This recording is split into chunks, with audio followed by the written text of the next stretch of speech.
You need to make money from nationalism. Nationalism is going to be everywhere.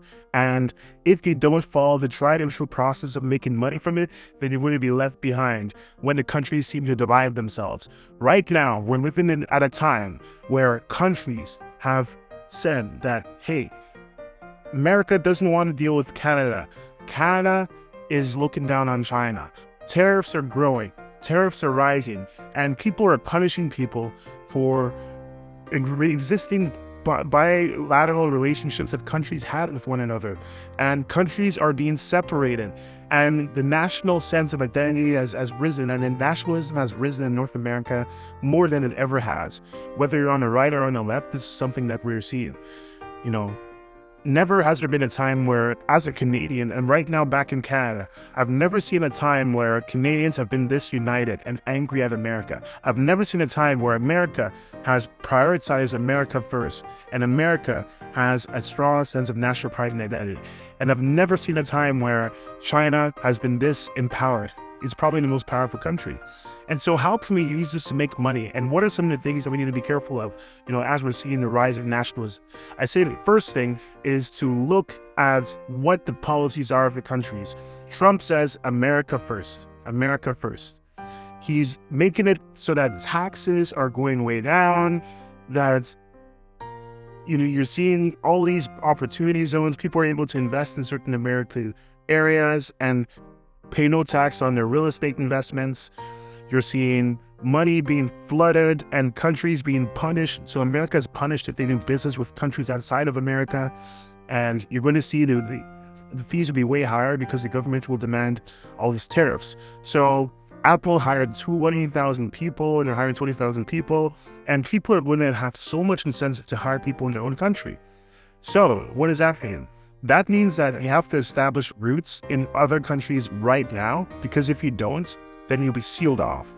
And if you don't believe in your country, the place that you live in, if you don't believe in it, then it'll be easier to be stuck. So never has there been a time where location freedom is as important as it is now. Because if you don't have location freedom, then you're stuck. It'll be harder for you to take the benefits of another country, and other countries are going to be more hostile to you doing business.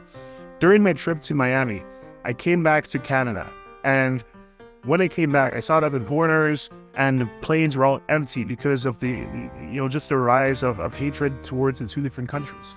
So if you don't have a roots in, let's say you're an American, if you don't have a roots in another country, if you care about doing business with another country, then it's going to be harder and harder as time goes on. If you're a Canadian or you're in the UK and you want to do business, find investors in the US, things are going to get harder, unless you properly do it, they're going to get more expensive. So if you don't take the time to look at the benefits of being in another country, then it's going to be harder and harder and get more expensive and more expensive due to all the tariffs, due to all the regulations that prevent people from doing business with one another. And this is what they call isolationist policies. And these isolationist policies are going to continuously make it harder and harder for people to do business across different domains. So what you need to do, if you want to do business with the US, make sure you have a company established in the US.